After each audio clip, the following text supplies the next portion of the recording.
Vous connaissez très probablement les accords mineurs et majeurs et savez déjà les utiliser. Mais si je vous parle d'accords diminués, d'accords augmentés et d'accords suspendus, est-ce que ça vous dit quelque chose? Peu importe la réponse à cette question, cette vidéo est faite pour vous puisque je vais vous présenter ces accords que vous n'avez probablement jamais utilisés mais qui pourtant peuvent vous faire passer au niveau supérieur et je vais vous montrer comment les utiliser dans vos compositions. J'ai vraiment trouvé aucun équivalent à cette vidéo, que ce soit dans le YouTube FR ou dans le YouTube US, mais je suis grave content de l'avoir fait parce que je pense que ça peut vous aider de fou. Donc j'espère que vous allez kiffer. Attention, si vous êtes vraiment débutant, ce sera pas la vidéo la plus simple à suivre. Je vous conseillerais dans ce cas plutôt d'aller voir ma première vidéo sur la théorie musicale qui s'affiche juste ici. Ne perdons pas plus de temps, c'est parti. Ok, on va s'attaquer en premier aux accords suspendus. Pour réaliser un accord suspendu, c'est très simple. Vous prenez la première note de votre triade et la dernière note de votre triade, et ensuite, au lieu de prendre, dans le cas d'un accord en A, soit le C si on veut faire un A mineur, soit le C sharp si on veut faire un A majeur, c'est-à-dire la tierce, cette fois-ci on va pas faire ça. Donc au lieu de prendre la tierce, on va prendre soit la seconde si on veut faire un accord suspendu 2, soit la quarte juste, apparemment ça s'appelle comme ça, si on prend la quatrième note de la scale, c'est-à-dire le D, ce qui va nous donner ça. C'est pas un accord mineur, c'est pas un accord majeur, c'est un accord assez ouvert. D'ailleurs, si ça s'appelle accord suspendu, c'est pas pour rien. La définition un petit peu de base, on dit que les accords suspendus, ça laisse un petit peu du suspense. C'est pas un accord résolu, quoi. Et voilà, c'est des accords assez calmes, assez ouverts, assez sympathiques. Et dans le bon contexte, ça peut sonner super bien. Je vais essayer de vous montrer quelques utilisations de cet accord. C'est parti. Ok, un truc qui se fait souvent en général, c'est d'utiliser un accord suspendu à la place de l'accord dominant de votre scale. L'accord dominant de votre gamme, c'est le cinquième accord pour votre gamme majeure et le septième pour votre gamme mineure. Certains d'entre vous vont peut-être se demander c'est quoi un accord dominant. Je vais vous expliquer ça tout de suite. Donc là par exemple, j'ai surligné toutes les notes de la gamme A mineur. Et les trois accords ici, c'est des accords en A. Là, mon premier accord, c'est un accord de septième mineur. Un deuxième accord, c'est un accord de septième, mais cette fois-ci majeur, toujours en A. Donc là, vous voyez que non seulement il y a la tierce qui change, normal, on passe d'un accord mineur à un accord majeur, mais il y a aussi la septième qui change. Ça, c'est la septième de l'accord majeur. Du coup, un accord dominant, on a la triade majeure juste ici, mais avec une septième mineure. Vous voyez bien qu'on a 7 notes à la place de celle-ci. On va se faire défiler les trois accords à la suite pour que vous voyez ce que ça donne. Accord de septième mineur, accord de septième majeur, puis accord de septième dominant. Donc voilà, cet accord dominant dans une gamme mineure, elle apparaît qu'à un seul endroit, c'est au septième accord de la gamme. Et ce qui se fait très souvent du coup, c'est de remplacer cet accord-là par un accord suspendu. Donc là, je me suis fait une petite progression d'accords. Rien de spécial, encore une fois. C'est une progression d'accords sympathique, sans plus. Et je vais vous faire écouter ça. Et du coup, le troisième accord de notre progression, ce sera un accord dominant. Et après, je vais le changer. Comme ça, on fera un avant-après, t'as capté. Bon, avant ça, je vais peut-être juste réarranger les notes très vite fait. Voilà, on va faire ça comme ça.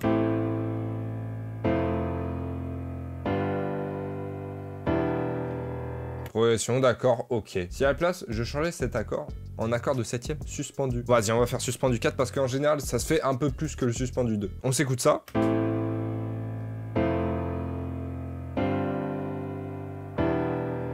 Tu vois, c'est un autre feeling. C'est un feeling un petit peu plus ouvert sur le troisième accord. Ah, après, c'est les goûts de chacun, après. Tu vois, mais moi, pour le coup, je préfère ce feeling-là. Et en plus, je pense... Enfin, je dis je pense, je l'ai testé, c'est pour ça que je le dis. Si tu baisses de 2 demi-tons, là, toute la progression, ça rend super bien. Tu passes de A mineur à G mineur, écoute-moi ça, moi.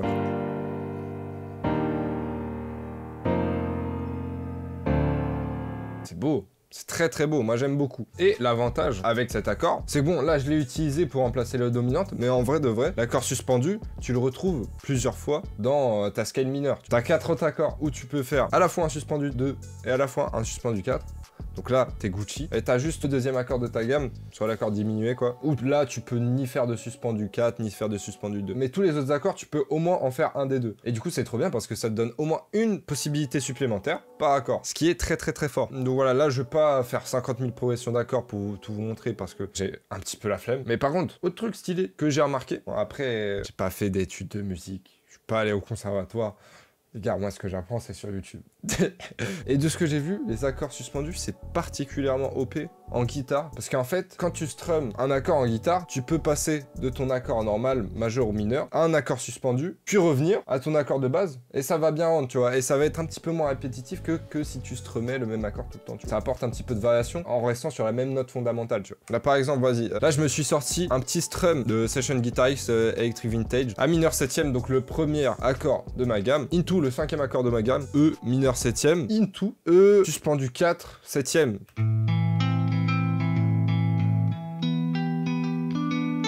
Ça rend très cool, je pense. Et pour que vous compreniez un petit peu plus la différence avec si on avait laissé l'accord E mineur 7e classique jusqu'au bout, j'ai fait un petit copier-coller de la progression. Donc un où on coupe l'accord en deux et on met un accord suspendu 4 dans la deuxième partie, et un où on met l'accord E mineur 7e classique jusqu'au bout.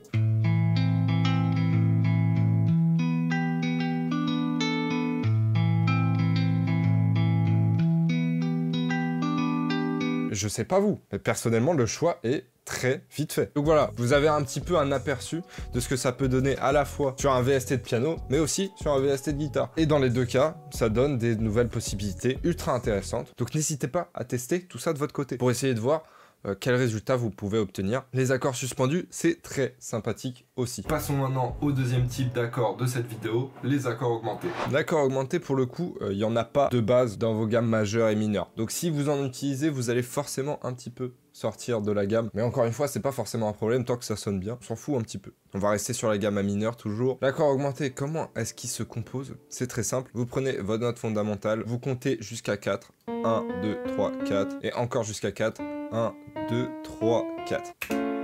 Et vous avez votre accord augmenté. Comme pour l'accord 7e diminué, c'est un accord symétrique. Ça veut dire que l'accord A diminué, c'est la même chose que l'accord F diminué, qui est la même chose que l'accord C# diminué. Ça veut dire que vous pouvez faire des transitions entre différentes gammes grâce aux accords augmentés assez facilement. Mais bon, vu qu'en général, pour des instrus, tu fais rarement ça, je vais pas trop aller dans les détails là-dessus. Ce qui est intéressant avec l'accord augmenté, c'est que c'est très proche de beaucoup d'accords. Si vous retirez un demi-ton à n'importe quelle note de l'accord, donc là par exemple si on passe de ça à ça, ça devient un accord A majeur. Si on fait la même chose mais avec C# cette fois-ci, ça devient un accord F majeur. Et si on fait la même chose avec A,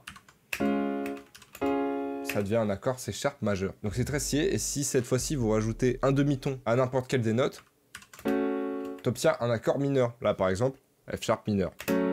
Très stylé. Mais du coup, qu'est-ce que ça veut dire tout ça? Ça veut dire que si vous prenez votre accord augmenté et que juste après vous mettez un accord avec deux notes en commun, ça va plutôt bien sonner. Je vais vous montrer ça. Alors, si par exemple on met un A# derrière, ça peut fonctionner. Si on met un A majeur derrière, ça peut fonctionner aussi. Il vous suffit d'avoir vos deux notes en commun et ça va fonctionner. Mais on va plutôt appliquer ça dans un exemple, vous allez voir. Voilà, donc je me suis fait 3 petits accords et j'ai laissé un vide à la place d'un potentiel deuxième accord parce qu'on va y mettre un accord augmenté. Et du coup, pour choisir mon accord augmenté, c'est très simple. Je cherche un endroit où il y a 4 d'écart entre deux notes. Quand je parle de 4 notes d'écart entre deux notes, c'est deux notes d'une triade, hein, donc sans compter la 7e. Là, par exemple, juste ici, là, on a notre petit écart de 4. 1, 2, 3, 4. Et qui se répète juste ici. 1, 2, 3, 4. Donc là, c'est carré, je peux utiliser un accord augmenté entre les deux. Hop, je place mes deux trucs. Puis je répète le même écart en haut ou en bas. De toute façon, ça revient à la même chose, c'est les mêmes accords. Vu que c'est un accord symétrique. Pour vous le prouver encore une fois, si je compte vers le bas, j'obtiens G#. Si je compte vers le haut, j'obtiens G# aussi. Donc là, ça rend pas mal.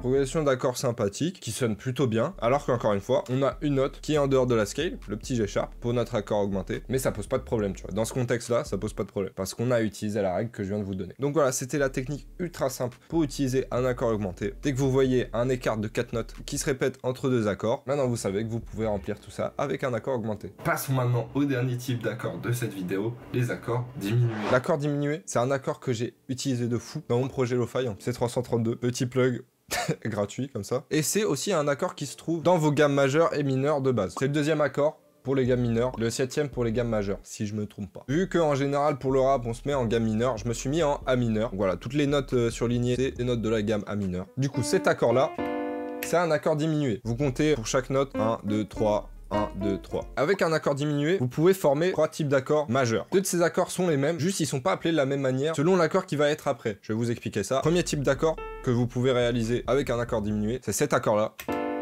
qui peut à la fois être un accord semi-diminué ou minor 7 flat 5. Vous faire afficher les deux écritures. On va appeler cet accord un B minor 7 flat 5. Si l'accord qui suit, c'est un accord avec pour root note E. Dans ce cas précis, si c'est un E mineur, ou un ce que tu veux. Notre accord en B, c'est un B minor 7 flat 5. Si par contre, cette fois-ci, l'accord d'après, c'est un accord qui a pour root note C, dans ce cas-là, cet accord, c'est un B semi-diminué. Bon là j'ai un C majeur 7ème, mais ça peut être n'importe quoi, hein. C mineur 7ème, C dominant, peu importe. Si c'est un truc qui se résout à un truc qui a pour root note C, dans ce cas-là, ça va être un B semi-diminué. Mais ok, là c'est la logique appliquée à la gamme A mineur, mais du coup c'est quoi la logique qui est appliquée à toutes les gammes pour appeler cet accord-là? La logique elle est assez simple, juste ça demande encore d'autres connaissances, mais en gros, là si ton accord, il se résout sur un truc qui est un semi-ton au-dessus de la root note de ton premier accord, dans ce cas-là, ton premier accord, c'est un accord semi-diminué. Et si ça se résout sur un truc qui va dans ce sens-là, dans ton cercle des quintes, dans ce cas-là, c'est un accord 7ème flat 5. Mais du coup, ça, c'est les deux premiers types d'accords que vous pouvez faire avec un accord diminué. Mais en plus de ça, du coup, il y a l'accord diminué 7ème. Et l'accord diminué 7ème, c'est au lieu d'avoir votre dernière note ici, vous l'avez un semi-ton plus bas. Du coup, juste ici. Ça donne ça.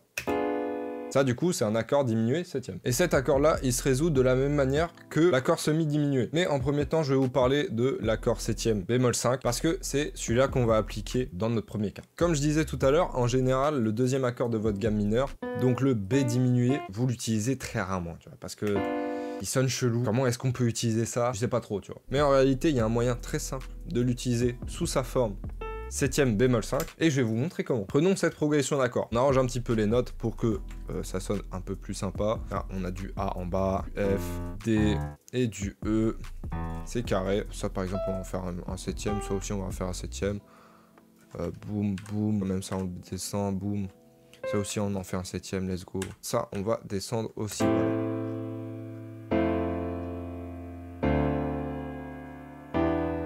Très sympathique. Vous allez me dire, on n'a pas utilisé d'accord diminué. Et c'est normal, parce que je vais remplacer un de ces accords-là par un accord diminué. Si vous regardez bien le quatrième accord de notre gamme, c'est-à-dire le D mineur, que j'ai utilisé du coup comme troisième accord dans ma progression, on a ces notes-là. Si on fait afficher notre B diminué, et qu'on en fait un B mineur 7 bémol 5,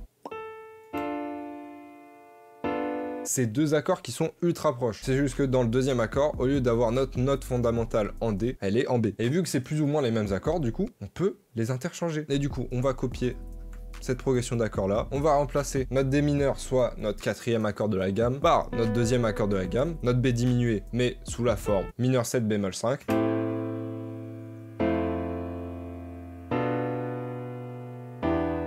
Encore une fois, on appelle cet accord mineur 7 bémol 5 parce que l'accord d'après, c'est un accord en E. Et si tu regardes ton cercle des quintes, derrière le B, il y a un E. Du coup, c'est un B mineur 7 bémol 5. Ouf. Mais bref, du coup, on a quasiment les deux mêmes progressions d'accords, mais il y en a un, au lieu d'utiliser le quatrième accord, qui est un accord mineur, on a utilisé le deuxième accord, qui de base est un accord diminué, mais qu'on a transformé en mineur 7 bémol 5. Du coup, on se réécoute les deux progressions à la suite. Vous voyez la différence?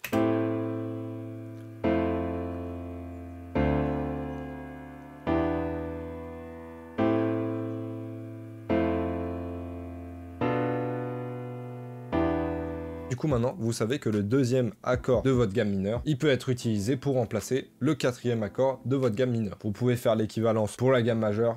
J'ai la flemme de réfléchir, mais je vous l'afficherai sur l'écran. Ça, c'est l'une des utilisations des accords diminués. Cette fois-ci, au lieu de remplacer le quatrième accord par un accord diminué, on utilise la règle que je vous ai donnée tout à l'heure. Je prends un semi-ton en dessous de la root note où je veux aller. Donc là, la root note où je veux aller, c'est le D. Boum, je me mets un C sharp. 1, 2, 3. 1, 2, 3, 1, 2, 3. Je transpose ça juste un octave en dessous. Je mets ça un C sharp. Et là, on s'écoute ça.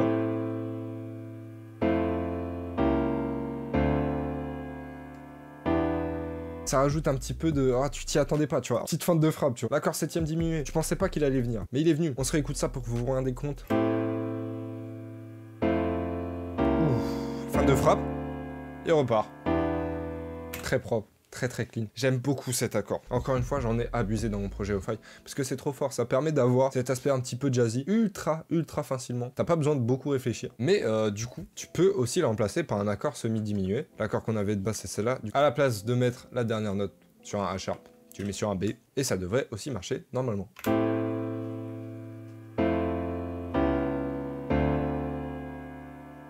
Ça marche aussi. Après, là, c'est à votre oreille. Est-ce que vous préférez utiliser un accord semi-diminué ou diminué dans tel ou tel cas? C'est à vous de décider, tout simplement. Et voilà, c'est carré. Vous avez déjà 3 nouveaux accords en un que vous pouvez utiliser pour vos progressions et qui permettent de donner un aspect un peu plus jazzy. Et surtout, dans notre ère actuelle du rap français, où de plus en plus de rappeurs new gen entre guillemets, pose sur des instrus un petit peu type sample, etc.